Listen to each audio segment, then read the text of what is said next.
नमस्कार, स्वागत है हमारे इस बेहद ही खास कार्यक्रम में। मैं हूं आपके साथ रेनू मौर्य। तो आज हम बात करेंगे उस पावन पर्व की जिसे नवरात्र कहते हैं, यानी कि शक्ति की उपासना का बेहद खास दिन। कहते हैं कि इन दिनों देवी की विधि विधान से उपासना की जाए तो तमाम कष्ट दूर हो जाते हैं और माँ की असीम अनुकंपा और सिद्धि प्राप्त होती है। आज नवरात्र का छठा दिन है। नवरात्र के छठे दिन माँ दुर्गा के स्वरूप माता कात्यायनी की पूजा की जा रही है। माँ कात्यायनी की पूजा करने से शादी में आ रही बाधा दूर होती है और भगवान बृहस्पति प्रसन्न होकर विवाह का योग बनाते हैं। ये भी कहा जाता है कि अगर सच्चे मन से पूजा की जाए तो वैवाहिक जीवन में सुख शांति बनी रहती है। तो आइए जानते हैं देवी कात्यायनी की पूजा कैसे की जाती है, क्या कथाएं हैं, क्या मंत्र है और आज के दिन का क्या महत्व है। सर्वमंगल मांगल्ये शिवे सर्वार्थ साधिके शरण्ये त्र्यंबके गौरी नारायणी नमोस्तुते। सर्वमंगल मांगल्ये शिवे सर्वार्थ साधिके शरण्ये त्र्यंबके गौरी नारायणी नमोस्तुते। या देवी सर्वभूतेषु माँ कात्यायनी रूपेण संस्थिता नमस्तस्यै नमस्तस्यै नमस्तस्यै नमो नमः। नवरात्रि के छठे दिन आज देवी कात्यायनी की उपासना की जा रही है। नव दुर्गा का छठा स्वरूप है माँ कात्यायनी। अमोघ फलदायिनी है माँ कात्यायनी। ज्योतिष की माने तो आज के दिन माँ कात्यायनी की उपासना से रोग, शोक, संताप और भय का नाश होता है। आज के दिन माँ को प्रसन्न कर लिया जाए तो जाने अनजाने में किए हुए अपराधों को क्षमा कर देती है माँ। तभी तो कहते हैं देवी के षष्ठम स्वरूप की पूजा करने से परम पद की प्राप्ति होती है। तो चलिए जानते हैं माँ की पूजा कैसे की जाती है। माँ कात्यायनी की पूजा विधि। पीले या लाल रंग के वस्त्र धारण करके इनकी पूजा करनी चाहिए। माँ कात्यायनी की प्रतिमा के सामने माता का ध्यान करें। देवी कात्यायनी को पीले रंग के फूलों से विशेष पूजा करें। इनको शहद अर्पित करना विशेष शुभ होता है। माँ को सुगंधित पुष्प अर्पित करने से शीघ्र विवाह के योग बनते हैं। साथ ही प्रेम संबंधी बाधाएं भी दूर हो जाती हैं। माँ के समक्ष उनके मंत्रों का जप करना चाहिए। पूजा के बाद माँ कात्यायनी की वंदना और श्लोक पढ़ना कभी न भूलें। आज के दिन माँ कात्यायनी की विधि विधान से पूजा की जाती है। मान्यता है कि माता अपने भक्तों के लिए उदार भाव रखती हैं और उनकी हर हाल में मनोकामनाएं पूरी करती हैं। कहते हैं कि माँ कात्यायनी प्रसन्न होकर सुयोग्य वर का आशीर्वाद देती हैं और विवाह में आने वाली रुकावटें दूर करती हैं। हिंदू मान्यताओं के अनुसार माँ कात्यायनी की कृपा से भक्तों के सभी मंगल कार्य पूरे होते हैं। माँ के जन्म के पीछे कई पौराणिक कथाएं भी हैं। पौराणिक कथाओं के अनुसार ऋषि कात्यायन देवी माँ के परम उपासक थे। एक दिन माँ दुर्गा ने इनकी तपस्या से प्रसन्न होकर इनके घर पुत्री के रूप में जन्म लेने का वरदान दिया। ऋषि कात्यायन की पुत्री होने के कारण ही देवी माँ को माँ कात्यायनी कहा जाता है। मान्यता है कि माँ कात्यायनी की उपासना से इंसान अपने इंद्रियों को वश में कर सकता है। माँ कात्यायनी ने ही महिषासुर का वध किया था, इसलिए ही माँ कात्यायनी को महिषासुर मर्दिनी भी कहा जाता है। सर्वमंगल मांगल्ये शिवे सर्वार्थ साधिके।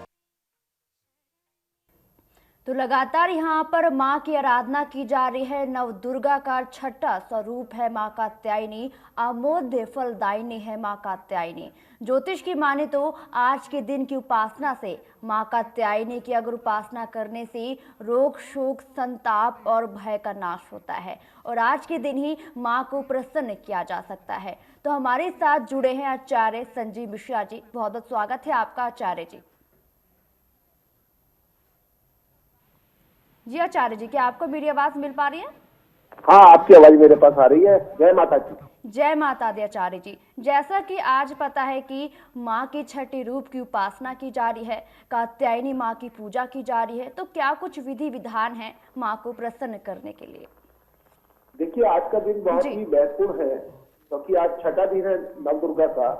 और यहाँ पर ऋषि कात्यायन ने जो दंत वंश के अंदर पैदा हुए थे और बे औलाद थे, उन्होंने माता पार्वती की बहुत उपासना की और माता पार्वती जी ने उन्हें खुद दर्शन देके उनके घर में पुत्री के रूप में जन्म दिया। और जन्म लेने के बाद उन्होंने नारद जी के कहने से और अपने पिता के दबाव से भगवान शिव को प्रसन्न करने के लिए और महिषासुर का मर्दन करने के लिए जन्म लिया धरती पर। उनके जन्म के बाद जो उन्होंने पूजा की, जो उन्होंने तपस्या की, उसके बाद उन्हें भगवान शिव से विवाह हुआ। और आज के दिन माता कात्यायनी के साथ शिव भोलेनाथ आशुतोष जी का भी पूजा की जाती है और उसी से लाभ मिलता है। काली माता के पूजा से खाली लाभ नहीं मिलेगा, आज शिव शक्ति से जो उनकी पूजा करता है माता कात्यायनी के रूप में, उनसे उसे लाभ मिलता है। माता कात्यायनी का एक रूप सरस्वती जी में भी आता है और कहने को ये भगवान श्री कृष्ण की बहन भी कहलाती है। और वृंदावन के अंदर इनकी पूजा होती है। वृंदावन की ये अध्याष्टी देवी है।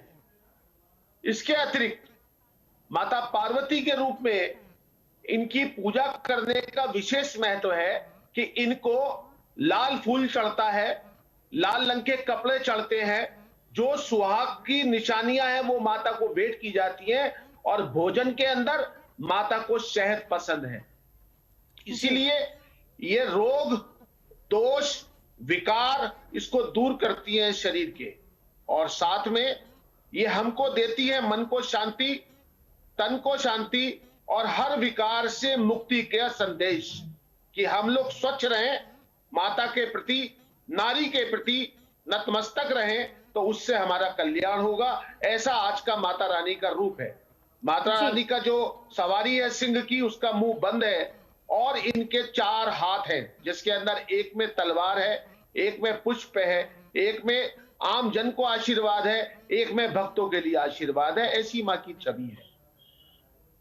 जी बिल्कुल, माँ को प्रसन्न किया जा सकता है विधि विधान से अगर पूजा की जाए तो। लेकिन देखा जा रहा है कि सुबह से ही जो अविवाहित कन्याएं हैं वो लगातार पहुंच रही है, माँ की आराधना कर रही है। तो कैसे यहाँ पे अविवाहित जो कन्याएं हैं कैसे माँ की पूजा करें ताकि उनको मनचाहे वर की प्राप्ति हो सके? आचार्य जी। देखिए, आपकी आवाज मुझे कम सुनाई दी बहुत, लेकिन फिर आचार्य भी जी, क्या आपको मेरी आवाज मिल पा रही है? आज अभी जो आवाज आई है वो मुझे नहीं मिल पाई है। जी आचार्य जी, मेरा ही कहना था कि जिस तरीके से देखा जा रहा है कि अविवाहित कन्याएं हैं लगातार मंदिर में पहुंच चुकी हैं और लगातार पूजा अर्चना भी की जा रही है, लेकिन जिस तरीके से कहा जाता है कि माँ कात्यायनी तमाम बाधाओं को दूर करती है, तो अविवाहित कन्याएं कैसे उनकी पूजा करें ताकि उनको मनचाहे वर की प्राप्ति हो सके? आचार्य जी देखिए, एक बात मैं आपको बता देता हूँ, खाली पूजा से ईश्वर नहीं मिला करता, खाली पूजा से भगवती के दर्शन या मनोवांछित फल नहीं मिलते। इसके लिए हमको समर्पित भाव रखना चाहिए। हमें शरीर की शुद्धता के साथ आचरण की शुद्धता भी रखनी चाहिए, तभी हमारे भाव को भगवान भगवती लेती है और उसी से हमको लाभ मिलता है। खाली पूजा पाठ करने से अगर किसी को लाभ मिलता तो दुनिया का हर व्यक्ति पूजा पाठ से लाभ उठाता। आचरण की शुद्धता, शरीर की शुद्धता और शरीर से दुर्गंध ना आना, इसके बाद अपने आंतरिक मन से माता की पूजा करने से जिसकी जो इच्छा होती है, जो उनकी शादी नहीं हो रही है उनकी शादी होती है, जिनको व्यापार में नुकसान हो रहा है उनका नुकसान दूर होता है, जिनके शरीर के अंदर बीमारियां बनी रहती है, माता बीमारियों को दूर करती है। और जायफल तो गले से लेके पेट तक की सभी बीमारियों को दूर करता है, वही माता का भोजन माना गया है इसमें। अर्थात जी जैसी जिसकी भावना तैसा उसको प्राय मिलता है, जी ऐसा देखा गया है। जी माता आपके भाव को लेती है, आपकी आत्मा को देखती है और उसके बाद वो आपको फलित करती है। जी बिल्कुल, मन में श्रद्धा भाव होनी चाहिए अगर पूजा अर्चना करनी है तो। लेकिन जिनकी कुंडली में बृहस्पति ग्रह का प्रकोप देखा जाता है, उनकी समस्याएं कैसे दूर होती है, उनको कैसे माँ की आराधना करनी चाहिए आचार्य जी? देखिए, जिनकी कुंडली में बृहस्पति की आपने बात बताई, तो जी इस बार में बृहस्पति अपनी ही धनु राशि में चंद्रमा के साथ है। अगर हम लोग कुंडली विज्ञान से देखें तो इस बार इस सत्र में गजकेसरी योग का निर्माण होता है। जी लेकिन जी आचार्य जी। गुरु बहुत बार चंद्रमा के साथ बैठ के बहुत अच्छे फल भी नहीं देता है। ऐसे में हमारा फर्ज बनता है कि गुरु ग्रह में जाकर गुरु के चरण का वंदन करें, गुरु को कुछ उपहार स्वरूप दें और साथ में गुरु माता की भी पूजा करें। तब हमारी माँ, देवी माँ खुश होती है और हमको जो हमारे प्राप्त करने लोग पुण्य हैं उसका हमें पुरस्कार देती है, जिसके बदले में हमारे काम बनते हैं और हमारी परेशानियां दूर होती है। इसके अलावा जो गुरु का दिन है, आज इत्तेफाक है कि आज गुरुवारी है, जी तो आप बिल्कुल समझ सकती है कि आज के दिन पीले वस्त्र पहनना और पीले चीजों का भक्षण करना वो भी माता की पूजा में ही आता है। बिल्कुल बिल्कुल, अगर माँ की पूजा करनी और आज बृहस्पतिवार का दिन है तो पीले रंग का फूल चढ़ाए, पीले रंग के वस्त्र पहनना बहुत ज़्यादा ज़रूरी है। लेकिन देवी के इस छठे रूप की उपासना की बात कर ली जाए तो इनका नाम कात्यायनी ही क्यों पड़ा? इसके पीछे क्या कुछ कथाएं हैं आचार्य जी, ये भी बताएं हमें। देखिए, ऋषि जी कात्यायन ने माता पार्वती की बहुत बहुत पूजा की, बहुत भक्ति की और उन्होंने बरसों तक माता पार्वती के लिए वनों में बैठ के उनका नाम जपा। राजा महर्षि कात्यायन कंत वंश के वो थे, ऋषि थे, ब्राह्मण थे। और कंत जो वंश है वो पुत्र जिससे अपने श्री कृष्ण जी का जो वंश आया जी। है, ये वो वंश है। तो उसके हिसाब से माता को, मैंने अभी थोड़ी देर पहले बहन भी बताया था कि श्री कृष्ण माता को अपनी बहन मानते थे। बिल्कुल तो उनकी पूजा से प्रसन्न होकर माता पार्वती ने छठे रूप के रूप में महर्षि कात्यायन के घर में जन्म लिया और ये कात्यायनी ही कहलाई। जबकि असली रूप में ये माता पार्वती है। इनके 4 हाथ हैं, बंद मुंह का शेर है, अर्थात सबको सौभाग्य प्रदान करने वाला। जिस शेर का मुंह खुला होता है वो संघारक होता है। जिस शेर का जी। मुंह, जिसकी सवारी पे माता सवार है, उसका जो मुख होता है वो बंद है। अर्थात सबका भला करने के लिए माता ने ये अवतार लिया है और इन्होंने ही महिषासुर का वध किया, इसलिए ये महिषासुर वंदनी भी कहलाई।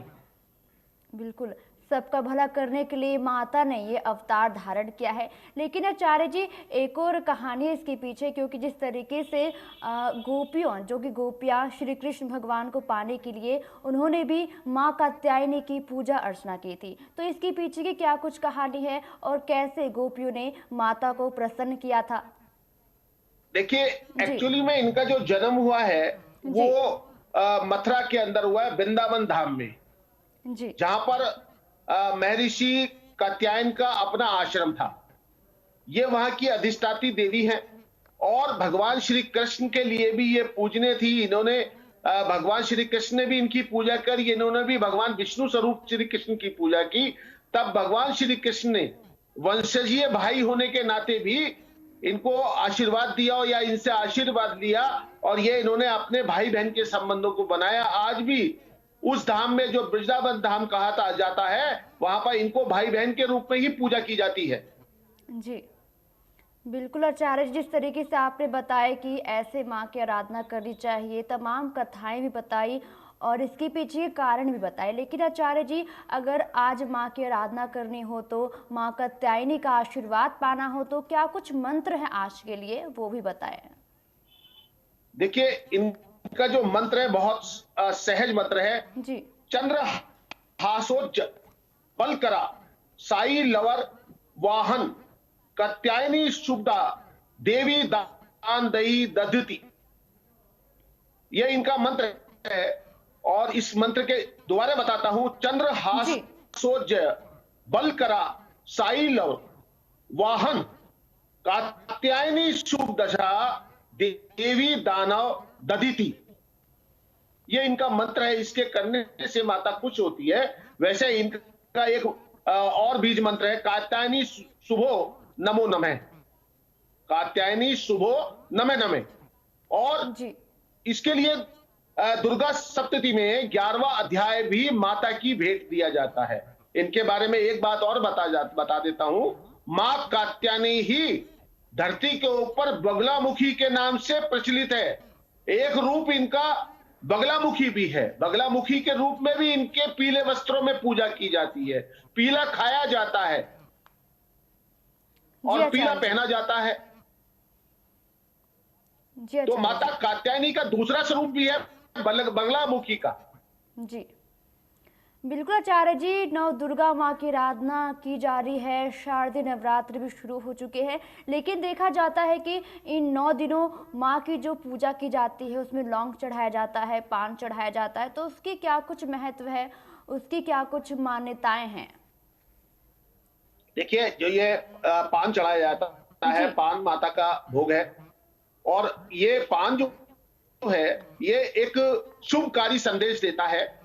लगा हुआ पान माता को चढ़ाने से माता के प्रति हमारी संवेदनाएं, हमारी आसक्ति पैदा होती है, क्योंकि लगा हुआ जो पान है जी वो अपने आप के अंदर ही बहुत सारे दवाइयों से भरपूर है, बहुत सारी रोग छीनने की क्षमता पान में होती है।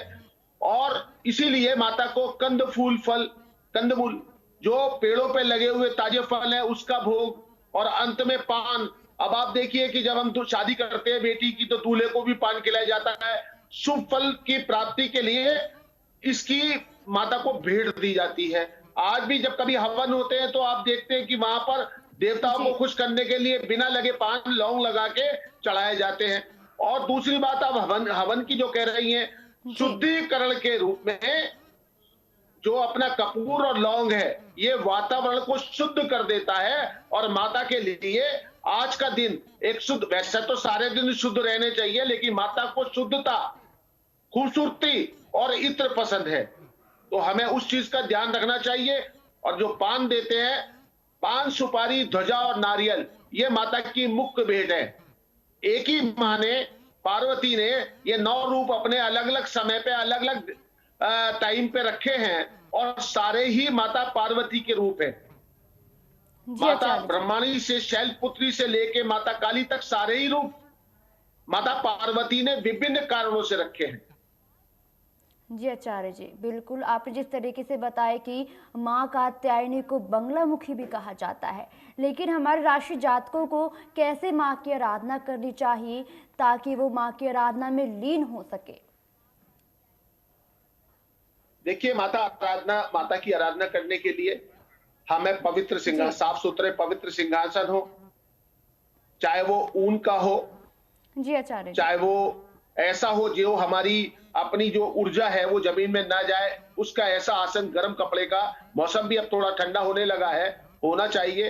नहा धो के स्वच्छ वस्त्र पहन के हमें माता का आह्वान करना चाहिए। आह्वान के बाद हमें उनके मंत्र के द्वारा पूजा करनी चाहिए, और अंत में आरती दुर्गा की होती है उससे करना चाहिए। इसी बीच में हम लोग माता जो अपनी दुर्गा सप्तती है उसका 11वां अध्याय का पाठ करना चाहिए। साथ में हमें ये प्रेरणा लेनी चाहिए माता से कि माँ, हमारे आसपास अगर कोई गलत काम करता होगा हम उसे रोकेंगे, महिलाओं का हम सम्मान करेंगे, आप हमारे ऊपर कृपा करो।